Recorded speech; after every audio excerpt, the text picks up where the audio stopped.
Imagine a disease so ruthless that it kills half the population of an entire continent in just 6 years.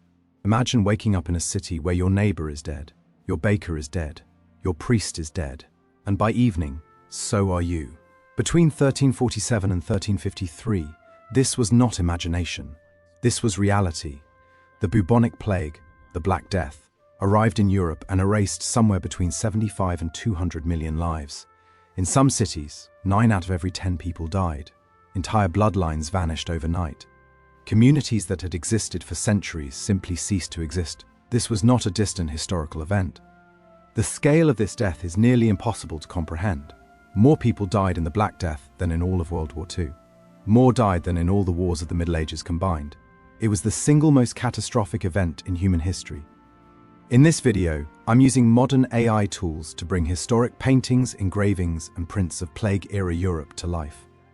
This allows us to shift perspective, change camera angles, and move through these scenes in ways the original artists never could. We can step into the crowded streets, hover above the mass graves, and witness the exact moment when medieval Europe faced its darkest hour. We can see what it looked like when civilization itself began to collapse. Today, we're going to walk through 11 pivotal moments and places where the plague struck hardest. First, I want to take you to where it all began, a harbour city in the Mediterranean, the port of Venice, 1347. This view shows the bustling harbour of Venice in the autumn of 1347. In the foreground, merchant ships crowd the docks, their wooden hulls weathered by long voyages from the Black Sea. The sky is hazy with salt spray and smoke from countless fires burning pitch to keep the ships sealed. Behind them, the spires of the city rise pale against the horizon, the Basilica di San Marco, the Doge's palace, the towers that made Venice the richest city in the world. But on the docks themselves, something unusual is happening. Sailors are moving slowly, some are doubled over, others lie motionless on the cargo. The crew members are whispering, pointing, keeping their distance. This is October 1347. A Genoese merchant fleet has just arrived from Caffa, a trading post on the Black Sea, and they have brought something far more valuable and far more deadly than silk or spices. The rats came in the ship's holds, the fleas came on the rats, and the plague came on the fleas. Nobody understood this yet. They saw only that men were falling ill with swollen, blackened lumps beneath their arms and in their groins. These were the buboes, the swollen lymph nodes that gave the disease its name. Within days, victims were coughing blood. Within a week, they were dead. Venice, the greatest port in Christendom, had become a gateway for catastrophe. This mattered because Venice controlled the flow of goods between East and West. What happened in Venice did not stay in Venice. By November, infected merchants had fled to other cities. By December, the plague was in Genoa. By spring of 1348, it had reached Florence, Rome, and beyond. A single harbour, a single fleet of ships had unleashed an apocalypse. Today, Venice's arsenale still stands as a monument to medieval maritime power. The exact docks where the plague ships landed have been rebuilt many times over, but the geography remains unchanged. A threshold between worlds, where trade and terror arrived together. Florence's overcrowded streets, 1348. This view shows the streets of Florence in the spring of 1348. Imagine walking through a corridor of stone buildings, so tall and so close together that the sky itself seems distant. The streets are narrow, perhaps 12 feet wide at most. In the foreground, people crowd the market, cloth merchants spreading their wares, women carrying water jugs on their heads, children darting between legs. The air smells of human waste, animal manure, smoke, and rotting. Food. There are no sewers. Waste runs openly down the gutters. Florence in 1348 is home to nearly 100,000 people. It is one of the largest cities in Europe. Wealth has drawn people here from the countryside. The silk trade, the wool trade, the banking houses of the Medici and Bardi families, they all depend on density, on crowds, on thousands of bodies working, buying, selling, living in spaces designed for far fewer. Then the plague arrives. It moves from house to house like fire through thatch. In a tenement building, one person develops a fever. Within a week, half the building is dead. A mother nurses her son. She catches it. Her other children catch it. The baker down the street touches the money of a plague victim and falls ill 4 days later. The gravedigger grows sick. Then there are no gravediggers left. Contemporary accounts describe the terror. People abandon their own children. Priests refused to perform last rites. Bodies piled up faster than they could be buried. The living became indifferent to the dead. Some people simply lay down in the street and waited to die. Florence's power depended on trade and trust. By 1349, both had collapsed. The banks closed, the workshops shuttered. The city that had been climbing toward greatness found itself consumed by a darkness that no amount of wealth could buy its way out of. Yet Florence survived. Its cathedral still stands. The Duomo, begun in the 1300s and completed centuries later, remains one of Europe's greatest achievements. Built by a city that buried half its population and continued anyway, the Hospital of Santa Maria Nuova, Florence. This view shows the courtyard of the Hospital of Santa Maria Nuova in Florence, established in 1286 and already struggling by 1348. In the foreground, a young nun moves between rows of straw pallets. The courtyard is enclosed by tall stone walls. Above, windows are small and barred. The air is thick and foul. Men and women lie on the ground, some writhing, some motionless. Some have already turned black from the gangrenous death of their fingers and toes. The hospital was meant to be a place of mercy. But during the plague years of 1348 to 1350, it became something closer to a warehouse for the dying. There were no antibiotics. There were no understanding of contagion. Doctors wore robes soaked in rose oil, believing the pleasant smell would protect them. Some prescribed bloodletting. Others recommended sitting between two great fires. Nothing worked. The hospital staff, the nuns, the priests, the few physicians, faced an impossible choice. Do you enter the ward, knowing that you will almost certainly die? Many did anyway. The Hospital of Santa Maria Nuova lost 3/4 of its workers during the plague years. They went to work knowing they were walking toward death, because their faith told them that was the price of caring for the sick. Daily life in the hospital was a descent into horror. The smell of rot, the screams of pain, the sound of death rattles. Relatives would come to the gates and beg for news of their loved ones, but the hospital staff refused to let them in. Better to die among strangers than to carry the plague home. This hospital still stands in Florence. You can visit it today. The courtyard is now peaceful, clean, and orderly. But if you know what happened there in 1348 and 1349, you cannot walk through it without feeling the weight of those invisible graves, mass burials, and plague pits. This view shows the edge of a medieval city in 1349. In the foreground, gravediggers, or what remains of them, are throwing bodies into a vast pit. The bodies are not wrapped in shrouds. They are not afforded individual graves. They are simply piled, one upon another, in a hastily dug trench. Behind this grim scene, the city walls rise. Smoke drifts across the sky from fires burning day and night. By 1349, the death rate in Europe's major cities had become almost incomprehensible. In some places, people were dying faster than they could be buried. Florence lost 50,000 people in 2 years. Venice lost more than half its population. London, which had roughly 70,000 people at the start of the plague, lost perhaps 40,000 by 1350. Graveyards filled. Then they overflowed. Cities began to dig mass pits outside their walls. Some were so large that they could hold thousands of bodies. Contemporary chroniclers describe the horror of these burial grounds. The stench was so overpowering that people would cover their faces and hold their breath while passing. In some cases, the pits filled faster than they could be covered with earth. Bodies would decompose in the open. Rats fed on corpses. The rats then spread the plague further. This is where the social order began to collapse. If there was no one to bury the dead, why obey any law? If your parents are dead, your siblings are dead, and your neighbors are dead, what is the point of working? Some people abandoned their cities entirely.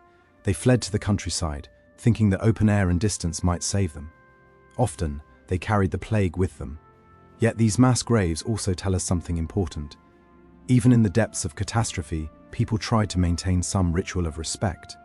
These were not garbage pits. The dead were placed in the earth, not left in the streets. Some cities hired extra priests to say prayers over the graves, even if there was no time for individual ceremonies. The will to honor the dead persisted even as civilization itself seemed to be collapsing. Today, archaeologists have found these plague pits. They tell us exactly who died. Skeletons of children and elderly, rich and poor buried together, all equal in death. Some of these sites are now beneath city streets, completely unknown to the people walking above them, the Flagellant processions. 1349.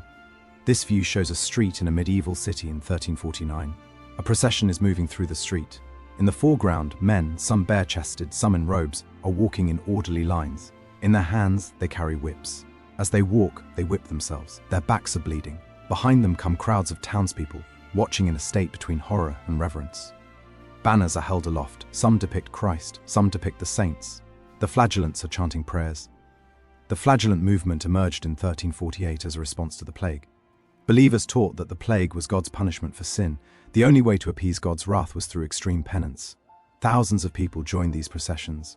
They would travel from town to town, whipping themselves in public squares, drawing crowds, sometimes converting entire congregations to their cause. The Flagellants were performing a kind of collective despair. They were saying, "We understand that we deserve this. We will punish ourselves before God punishes us further."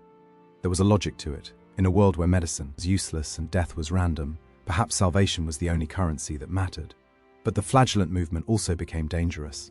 Some groups began to preach that priests were unnecessary, that direct communion with God through suffering was enough. The Catholic Church, already losing authority as it failed to stop the plague, began to see the Flagellants as a threat.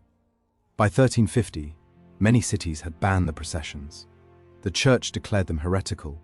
The movement faded, but not before leaving deep marks on European society. What the Flagellants represented was a moment of pure crisis, a moment when normal society had broken down so completely that people turned to extreme measures, searching for meaning in suffering. You can still see paintings of these processions from the period. The artist captured the desperation, the faith, and the terror all mixed together. Abandoned countryside villages, 1349 to 1350. This view shows a village in the English or French countryside in 1350. The camera moves slowly through empty streets. Thatch. Cottages stand silent. Doors hang open. In the foreground, a plough sits abandoned in a field. Behind it, crops are growing wild. Nobody has harvested them. In the distance, the village church still stands, but the graveyard around it is impossibly crowded. There are so many graves that they seem to overflow into the fields themselves. The plague did not just kill people in cities, it devastated the countryside as well, perhaps even more severely. A village of 200 people might lose 150 in a single year. When that happened, the village simply ceased to exist as a functioning community. The survivors fled to the cities, hoping that size and commerce might offer better chances of survival. Or they died, or they stayed and slowly starved as the crops failed to be planted and harvested. Some villages in England and France were completely abandoned. Families that had lived in the same place for generations simply vanished. Archaeologists have found villages where the houses were simply locked up and left. Pottery was still on tables, tools were still in workshops. Life stopped mid-motion and never resumed. This mattered because it meant that European agriculture collapsed. Food production fell by perhaps 30 to 50% between 1347 and 1353. Starvation compounded the plague. Some people died of disease, others died of hunger. Some probably died of both at once. Yet this abandonment also changed the balance of power. When villages depopulated, the feudal system that had held Europe in place began to fracture. Peasants became scarce. Peasants meant labor. If you had fewer peasants, you needed to treat them better. This was one of the first steps toward the eventual end of serfdom in Western Europe. The plague killed millions, but it also, unintentionally, began to free those who survived. Today, some of these abandoned villages are being slowly rediscovered. Beneath the soil, archaeologists find the evidence of lives cut short. The plague's victims left behind an invisible archive of the people they were. London's narrow alleys, 1348 to 1350. This view shows the streets of London in 1348. The camera hovers above the densely packed neighborhoods. Wooden buildings crowd together, their upper stories leaning out over the streets so far that they nearly touch. The streets themselves are barely wide enough for a cart to pass. In the foreground, a water carrier struggles to move through the crowd. Behind her, a beggar sits on the steps of a church. The Thames River is visible in the distance, brown and sluggish, lined with warehouses and docks. London in 1348 was perhaps the most crowded city in England. It was a city of maybe 70,000 people, packed into medieval streets that had been designed for half that population. Sanitation was nearly non-existent. Pigs roamed the streets eating garbage. Human waste ran into the gutters. Wells, the main source of drinking water, were contaminated. In such an environment, plague didn't just spread, it exploded. The plague killed roughly 50,000 Londoners between 1348 and 1350. This was not gradual. Contemporary records suggest that at the peak in 1349, perhaps 200 people were dying every day. The burial grounds could not keep up. The Church of All Hallows began burying bodies in its cloister. St. Bartholomew's Hospital became overwhelmed. Priests died faster than the city could ordain new ones. London, like other cities, began to break down socially. Some workers abandoned their jobs because there was no one left to pay them. Some merchants locked their shops and fled. The city government tried to maintain order but found it nearly impossible. How do you enforce laws when the lawmen are dying? Yet London also survived. The city that had been nearly destroyed by 1350 began to rebuild. Slowly, carefully, it attracted new people and new trade. The narrow streets you can still walk in London today, streets like Gresham Street or Bread Street, are the direct descendants of medieval alleys where thousands died in the span of a few years. When you walk them now, the buildings are newer, but the layout is ancient. The plague changed the city, but it did not erase it. The Jewish quarter scapegoating, 1348 to 1349. This view shows a walled section of a medieval city, perhaps in the Rhineland or France. In the foreground, wooden barriers and gates seal off a neighborhood from the rest of the city. Inside, people move fearfully. Armed men stand at the gates. Behind them, in the wider city beyond the walls, crowds are gathering. Some hold torches, some hold weapons. In 1348 and 1349, as the plague raged without explanation or cure, Europe's Jewish communities became the targets of horrific violence. A false rumor spread that Jewish people had poisoned the wells to cause the plague. The rumor had no basis in reality. The plague was caused by rats and fleas, but it offered something that fear-stricken populations desperately needed: an explanation and a target. Pogroms broke out across Europe. In Strasbourg, approximately 2,000 Jewish people were murdered in a single day in February 1349. In Mainz, the Jewish quarter was burned and perhaps 12,000 people died. In city after city, the same pattern repeated. Jewish communities were blamed. Then they were attacked. Then they were killed. This is one of the darkest moments of the period. It shows what happens when disease, fear, and prejudice combine. It shows how easily society can turn to scapegoating when faced with forces it cannot understand or control. The Jewish communities of medieval Europe did not recover from these attacks for generations. Entire communities that had existed for centuries were erased. Yet it is important to remember this, because it is part of the historical truth of the plague. The Black Death killed through disease, but it also killed through hatred. Both are part of the same catastrophe. Trade routes collapse, 1348 to 1350. This view shows a merchant's warehouse in a port city, Venice or Genoa, in 1348. In the foreground, wooden crates are stacked high, but they are covered in dust. No one is moving them. The docks outside, visible through the open doors, are eerily quiet. A few workers move slowly about. Ships sit in the harbor, unloaded and unloaded. In the distance, other ports stand silent. The great trading networks that had connected Europe to Asia have simply stopped. Before the plague, the Silk Road and the Mediterranean trade routes were the arteries of European commerce. Spices, silks, precious metals, and finished goods moved constantly from east to west. Venice and Genoa grew fabulously wealthy from this trade. Florence, Milan, and other inland cities depended on the goods that flowed through these routes. The plague ended this almost overnight. Merchants were afraid to travel. Cities imposed quarantines on incoming ships and goods. Some trade routes, closed by local authorities, simply never reopened in the same way. Chinese silk production was disrupted by the plague in Asia as well. The supply chains that had taken centuries to build fragmented in months. For the cities that depended on trade, this was catastrophic. Venice's population fell from perhaps 190,000 in 1347 to perhaps 100,000 by 1350. Genoa suffered similarly. The merchant families that had ruled these cities lost much of their wealth. The carefully balanced political systems that had kept peace through shared commercial interest began to fracture under the strain. Yet the collapse of trade also meant new opportunities for those who survived. Labor became scarce and therefore valuable. New trade routes were eventually established. By the 1360s and 1370s, commerce was beginning to recover. The plague had disrupted the medieval economy, but it had not destroyed it. Survival and rebuilding, 1351 to 1360.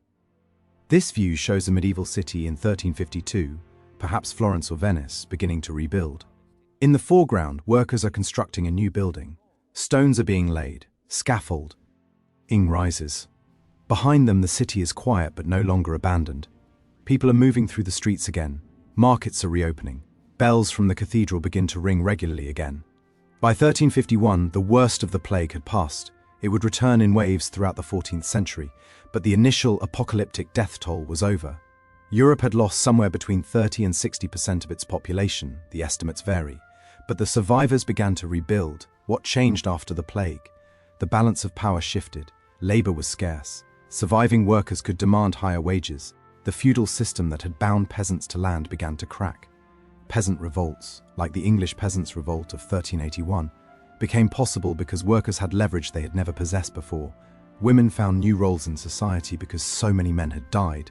Some guilds admitted women to membership for the first time. The church's authority was damaged, Priests had died at high rates because they ministered to the sick. Those who survived sometimes did so by fleeing, which damaged their credibility. People began to question whether God's representatives on earth were truly so powerless.